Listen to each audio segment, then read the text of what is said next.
ఇదిగో అన్నయ్య, నీకోసం షర్ట్ కుట్టాను. వదినా, నీ చీరకి ఫాల్ కుట్టి డిజైన్ వేశాను, తీసుకో వదినా. అమ్మా, నీకు రవిక కుట్టాను.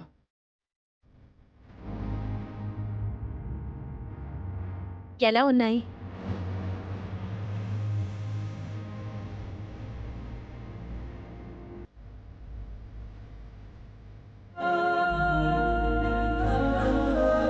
ఏంటన్నయ్య కన్నీళ్ళు? షర్ట్ బాలేదా?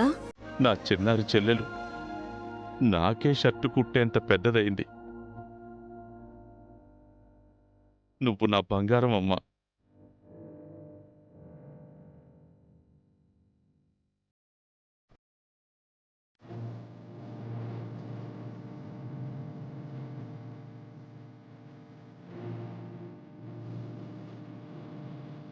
బంగారం నేను కాదన్నయ్యా,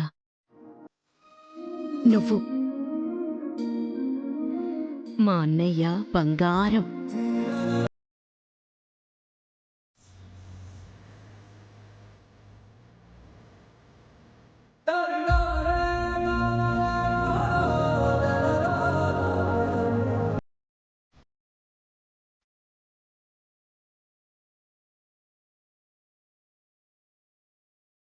మీ అన్నా చెల్లెళ్ళ అనురాగం అప్పుడు ఊరందరికీ ఆదర్శం.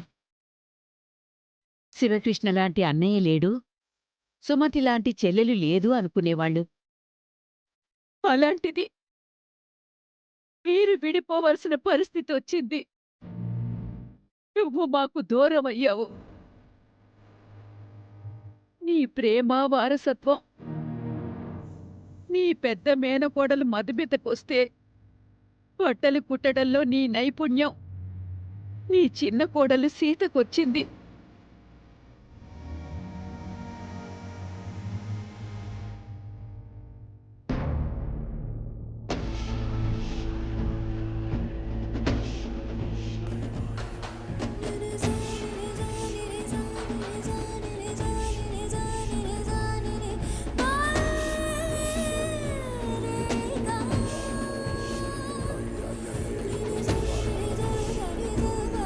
హాయ్ అక్క. ఈ రాత్రి నువ్వు నేను కలిసి పడుకోబోతున్నాం. ఎందుకు? ఒక వారం పాటు మా ఆయన నేను కలిసి పడుకోకూడదట. మహాలక్ష్మి గారు ఆర్డర్ వేశారు. మళ్ళీ ఏం చేసావు నువ్వు? ఏం చేయకపోయినా వాళ్ళు చెడుగా తీసుకుంటారు. వాళ్ళ గురించి ఈ ఇంటి పరిస్థితి గురించి నీకు చెప్పినా అర్థం కాదులే. అసలు మా గొడవ వదిలే. నేనిలా నీ గదిలో నీ పక్కన పడుకోవడం నాకు ఆనందంగా ఉంది. మన చిన్నప్పటి రోజులు గుర్తొస్తున్నాయి. ఊర్లో మనం ఆరు బయట మంచం వేసుకుని పక్క పక్కనే పడుకునేవాళ్ళం. పండు వెన్నెలని కన్నార్పకుండా చూస్తూ నోరు నొప్పి పుట్టే వరకు కబుర్లు చెప్పుకునేవాళ్ళం. అప్పుడప్పుడు మనకి నిద్ర పట్టకపోతే నాన్నొచ్చి కథలు చెప్పేవారు. అమ్మ చేతులకి గోరింటాకు పెట్టేది. నానమ్మ గోరుముద్దలు తినిపించేది. నీకు ఆ జ్ఞాపకాలు గుర్తున్నాయక్క? ఆ రోజులు మళ్ళీ రావు కదా. అప్పుడు మనం అనుకునేవాళ్ళం మనకి పెళ్ళిళ్ళు అయిపోతే మనం మళ్ళీ కలిసి పడుకునే రోజు రాదని. ఏ రోజొచ్చింది. కానీ ఇలాంటి పరిస్థితుల్లో మనం కలిసి పడుకుంటామని ఆ రోజు నేను ఊహించలేదక్కా. నేనిలా నీ గదిలోకి రావడం, నువ్వు ఇబ్బందిగా ఫీల్ అవ్వడం, నీకు అర్థం కాని విషయాలు నేను చెప్పాల్సిన పరిస్థితులు మన జీవితాల్లోకి వస్తాయని అస్సలు అనుకోలేదు. దీనంతటికి కారణం ఆ మహాలక్ష్మి. తను నన్ను నా భర్తని విడదీస్తుంది. నిన్ను నన్ను శత్రువులను చేస్తుంది. ప్రతిదానికి ఆవిడ్నెందుకంటావు సీత? నువ్వే కావాలని ఆవిడికి శత్రువు అవుతున్నావు. నీకంతే అర్థమైందక్క. అసలు విషయం తెలిస్తే నువ్విలా మాట్లాడవు. నాకంతా తెలుసు. ఈ ఇంట్లో జరిగే ప్రతి గొడవకు నువ్వే కారణం. రామ్గారితో ఏదో గొడవ పడుంటావు, అందుకే నిన్ను బయటికి పంపించారు. భార్యాభర్తల మధ్య గొడవ పడక గది దాటదక్కా. నేను బయటకొచ్చానంటే మా మధ్యలోకి మూడో మనిషి వచ్చింటుందని నువ్వెందుకు ఆలోచించవు? మహాలక్ష్మి గారు అలాంటి మనిషి కాదు. ఆవిడసలు మనిషే కాదు. ఈ నోటి దుర్సే నిన్నావిడికి దూరం చేస్తోంది. నీ పద్ధతి ఇలా ఉండబట్టే వాళ్ళు అలా చేస్తున్నారు. వాళ్ళని నమ్ముతావు కానీ నీ సొంత చెల్లెల్ని నమ్మవాక్క? కట్టుకున్న భర్తే నిన్ను బయటికి పొమ్మన్నాడు అంటే నువ్వేం చేసుంటావో నేను ఊహించగలను. ఊహించుకుంటే నిజాలు తెలియవక్క. ఆలోచిస్తేనే అర్థమవుతుంది. నీ భర్తతో గొడవ పడి నా దగ్గరకొచ్చావు. ఇప్పుడు నాతో కూడా గొడవ పడాలనుకుంటున్నావా? గొడవపడి రావడం నాకు అలవాటు లేదక్క. అలా చేసేదాన్నే అయితే నేను ఇంటికొచ్చిన మొదటి రోజే మన ఇంటికి తిరిగొచ్చేదాన్ని. అంటే ఏంటి నువ్వు అంటున్నది? అమ్మ నాన్నలతో గొడవ పడి నేనిక్కడికొచ్చానని నన్ను దెప్పి పొడుస్తున్నావా? ఇప్పుడు నేను నీతో గొడవ పడలేదక్క. ఏం మాట్లాడకుండా పడుకో.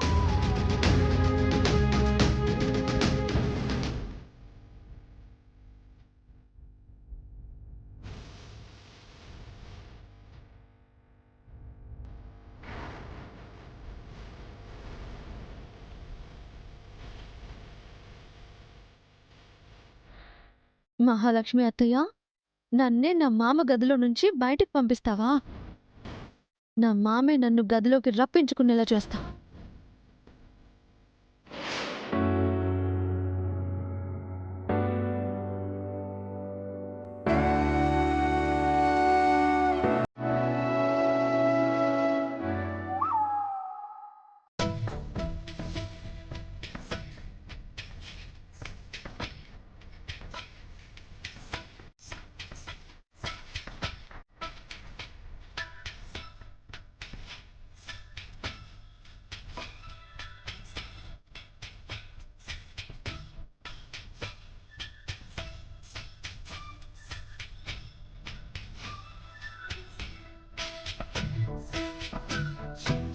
ఛా! సీత చాప మీద పడుకున్నా, బెడ్ మీద పడుకున్నా రోజు ఈ గదిలో ఉండేది. సరదాగా కబుర్లు చెప్పేది, నన్ను నిద్రపుచ్చేది. ఇప్పుడు సీత లేదు, నిద్ర రావట్లేదు. ఏం చెయ్యాలి?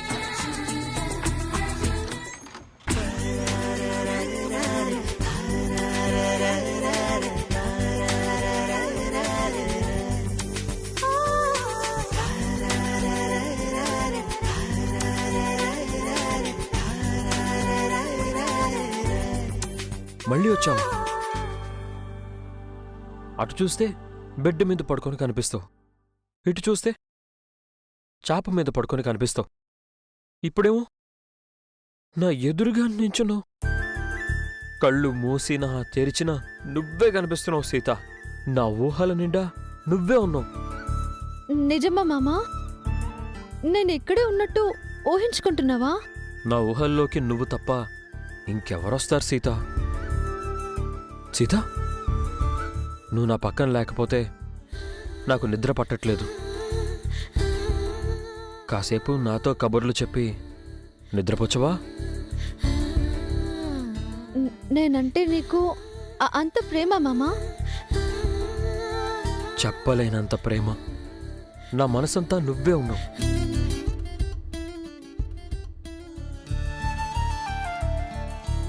మనసులో నా మీద ఇంత ప్రేమ పెట్టుకుని నన్నెందుకు బయటకు పంపించావు మామా? నువ్వు ఎక్కడికి వెళ్ళలేదు సీత. నా ఎదురుగా, నా పక్కన, నా మనసులోనే ఉన్నావు. నాలో, నా చుట్టూ అంతటా నువ్వే ఉన్నావు. నా కళ్ళకి నీ రూపమే కనిపిస్తుంది, నా చెవులకి నీ మాటలే వినిపిస్తున్నాయి. నా గుండె శబ్దం నీ గుండె శబ్దంలా అనిపిస్తోంది. నిన్నొదిలుండడం నాకు చాలా కష్టం సీత. క్షణం కూడా గడవదు. నిన్నిలాగే వదలకుండా గట్టిగా పట్టుకొని ఉండిపోవాలనిపిస్తుంది.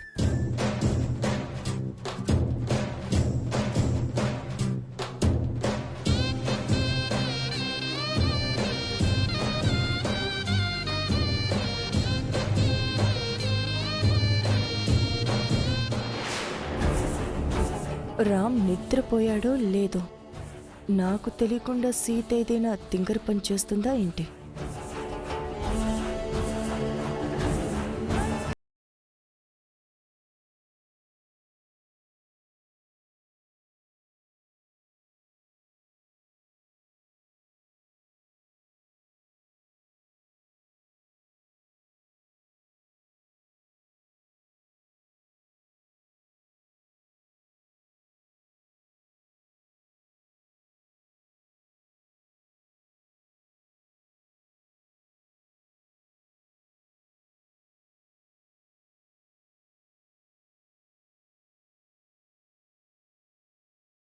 అని చెప్పాను కదా.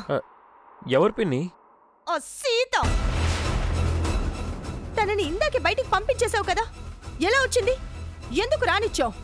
పైగా తనని హక్ చేసుకుని మాట్లాడుతున్నావు. మీరు పొరబడుతున్నారు పిన్ని. సీత ఇక్కడ లేదు. నీ పక్కనే ఉంది రామ్. ఇది నా ఊహ పిన్ని. ఊహ ఏంటి రామ్? తను నిజంగానే వచ్చింది. అంటే నీకు కూడా సీత కనిపిస్తోందా? సరిగ్గా చూడు. ఆ! హే, నువ్వు నిజంగానే వచ్చావా? ఛ! అవును మామా. అంటే ఇది నా ఊహ కాదా? కాదు మామా. ఎందుకు వచ్చావు? ఇందాక నా ఫోన్ తీసుకెళ్లడం మర్చిపోయాను. ఫోన్ కోసం వస్తే నువ్వేమో ఊహలో ఉన్నావు. నిన్ను డిస్టర్బ్ చేయడం ఇష్టం లేక నేను నీతోనే ఉండిపోయాను.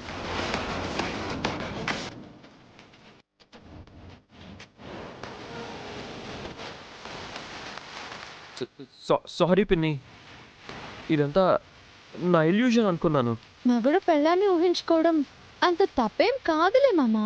ఫోన్ కోసం వచ్చానని అన్నావు కదా, తీసుకొని వెళ్ళిపో.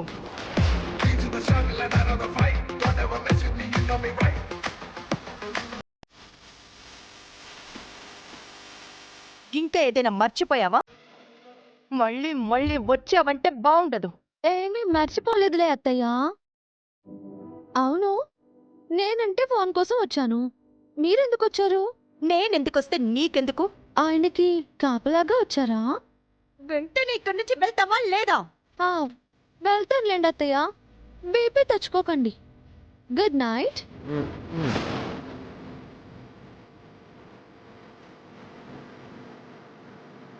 చూసావా రామ్, తను ఇలా మాట్లాడుతుందో? సారీ పిన్ని. ఇదంతా నీ తప్పు రామ్. ఏది ఊహో ఏది నిజమో కాస్త కాన్షియస్ లో ఉండి బిహేవ్ చేయి. లోపల నుంచి డోర్ లాక్ చేసుకో. నేను నాక్ చేసేదాకా ఓపెన్ చేయకు. ఓకే పిన్ని.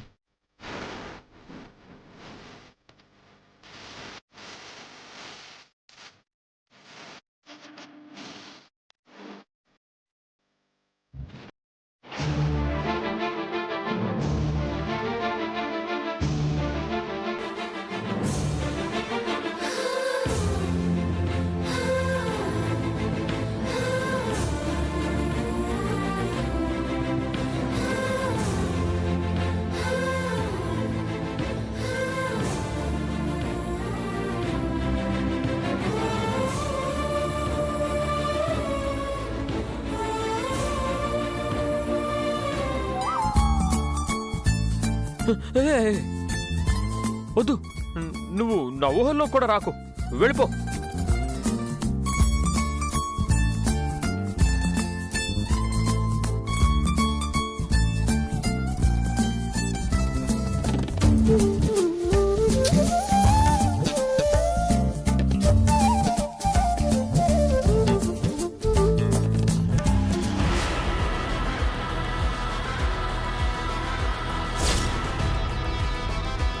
ఏంటత్తయ్య, ఈరోజు శివరాత్రి కూడా కాదు.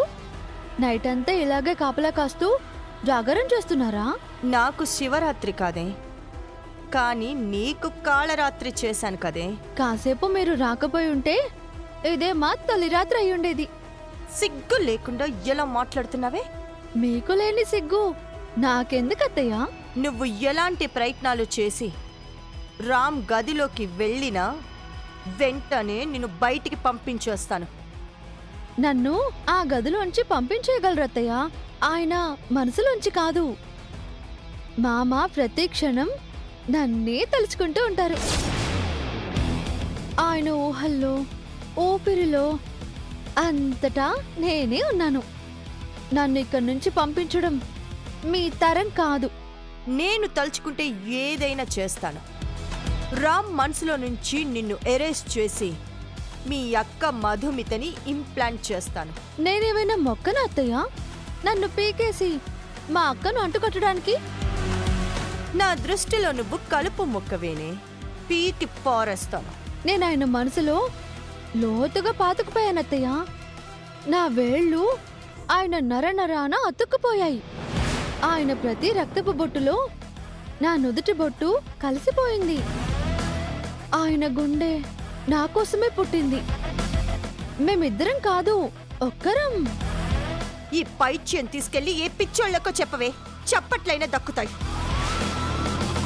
ఇది నేను మీకు చెప్పింది కాదు, ఆయన ఇందాక నాతో చెప్పింది. రామ్ అప్పుడు మత్తులో ఉన్నాడు. ఆ మత్తు పేరే ప్రేమ. ఆ ప్రేమనే సమాధి చేస్తాను. మా ప్రేమకి చావు లేదు. నా పగ కూడా చచ్చిపోదు. పగను చంపే శక్తి ప్రేమకు ఉంది. ప్రేమను చంపే శక్తి దేనికి లేదు.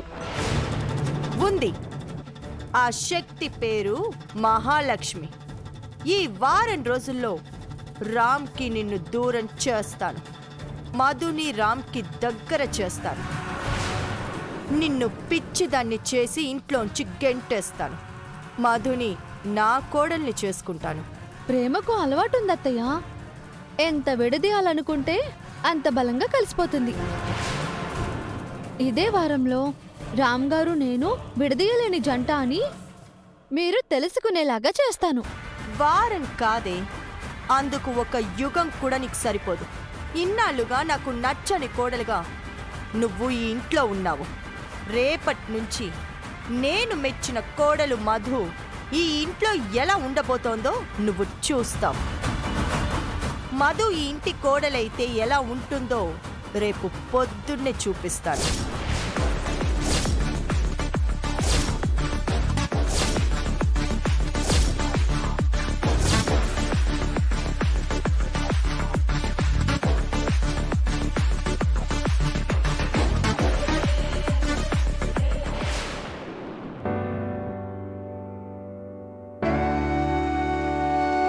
పొద్దున్నే సీత పూజ మొదలుపెట్టినట్టుంది.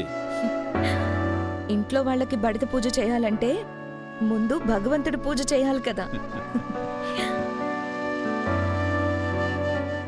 గణనాయకాయ గణదైవతాయ గణాధ్యక్షాయ ధీమహి గుణశరీరాయ గుణమండితాయ గుణేశానాయ ధీమహి గుణాతీతాయ గుణాధీశాయ గుణప్రవిష్టాయ ధీమహి ఏకదంతాయ వక్రతుండాయ గౌరీతనయాయ ధీమహి గజేశానాయ భాలచంద్రాయ శ్రీగణేశాయ ధీమహి ఏకదంతాయ వక్రతుండాయ గౌరీతనయాయ ధీమహి గజేశానాయ భాలచంద్రాయ శ్రీగణేశాయ ధీమహి.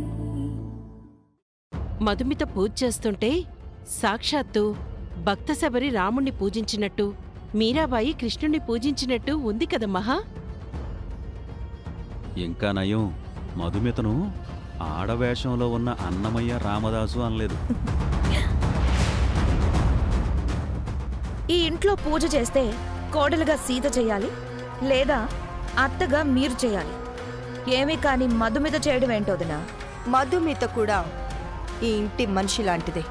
ఇంటికొచ్చిన గెస్టుతో పూజ చేయించే కొత్త అలవాటేంటి చెల్లాయ్? మధుమిత గెస్ట్ కాదు చలపతి. కాలం కలిసొచ్చుంటే తను ఈ ఇంటి కోడలై ఉండేది.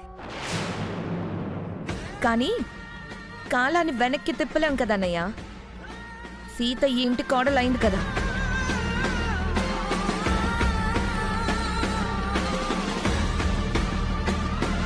మంచి పని ఎవరు చేస్తే ఏంటి రేవతి? కావాలంటే రేపు నువ్వు కూడా పూజ చేయి. రేవతి గారో మా చెల్లాయో సేతో పూజ చేస్తే అభ్యంతరం లేదు బావా. కానీ మధుమిత పూజ చేసినా మాకు అభ్యంతరం లేదు. గాయకాధీన విగ్రహాయ గంగా జల ప్రణయవతి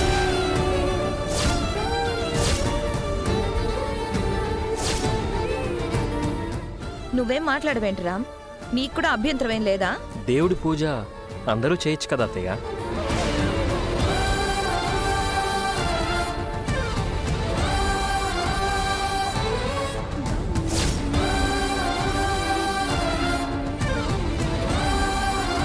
నీకంతే అర్థమైందరా? ఈ ఇంట్లో సీత పూజ చేయడానికి వేరే వాళ్ళు పూజ చేయడానికి తేడా లేదా?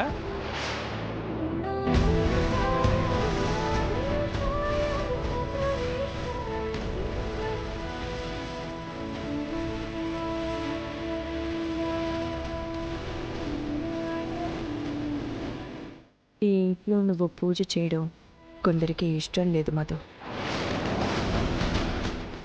వాళ్ళ మాటలు వింటున్నానండి. తన స్థానంలో నువ్వు పూజ చేయటం నీ చెల్లెలు సీతకు కూడా నచ్చదు. తను ఎంత గొడవ చేస్తుందో చూడు. ఇప్పుడు సీత బుద్ధి నీకు తెలిసిపోతుంది.